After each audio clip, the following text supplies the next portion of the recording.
Kwame had always trusted Afia, his girlfriend of 2 years. She was beautiful, kind, and claimed to have a respectable profession as a massage therapist. However, over the past few months, Kwame began noticing subtle changes: her frequent late-night phone calls, her sudden weekend disappearances, and the way her demeanor shifted when certain topics came up. His heart told him to trust her, but his mind was plagued with doubt. He needed answers. One fateful evening, he shared his suspicions with his closest friend, Kojo.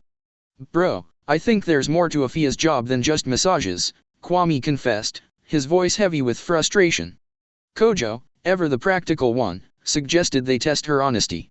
Reluctantly, Kwame agreed.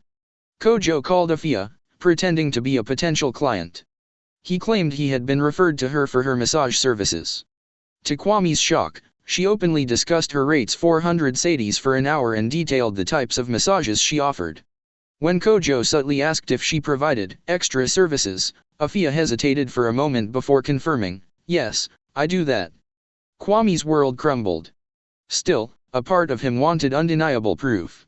"I need to see it for myself," Kwame told Kojo, ignoring his friend's advice to walk away. They devised a risky plan to confront her. The next weekend, Afia came to Kwame's apartment, as usual. Unknown to her, Kwame had given Kojo access to his place. Kojo posed as the client, while Kwame hid under the bed, waiting. Time crawled as Kwame lay motionless in the cramped space. His heart pounded in his chest, the air under the bed thick with tension. Finally, he heard the knock on the door. Kojo let her in, and Kwame immediately recognized her perfume, a scent he had bought for her during happier days. He clenched his fists, bracing himself for what was to come. Afia's voice was cheerful and professional as she asked Kojo to lie down. The sound of her unpacking her oils and equipment stung Kwame's heart. The session began innocently enough, with Afia explaining the techniques she was using. But soon, her tone changed. She giggled nervously, and the atmosphere grew heavy with suggestion. The moment Kojo made an advance, Afia reciprocated.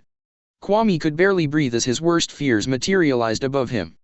Just as Kojo was about to escalate the situation, he stopped and said loudly, "Kwame, come out." The room fell silent. Afia froze as Kwame crawled out from under the bed. Her face turned pale as she realized what had happened. Kwame didn't need to say much.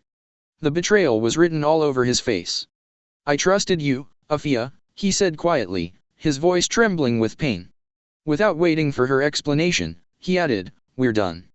Afia tried to explain, but Kwame walked out, leaving her to face Kojo's judgmental glare. That night, Kwame vowed never to let blind love cloud his judgment again. Betrayal had taught him a painful but valuable lesson: trust is earned, not given.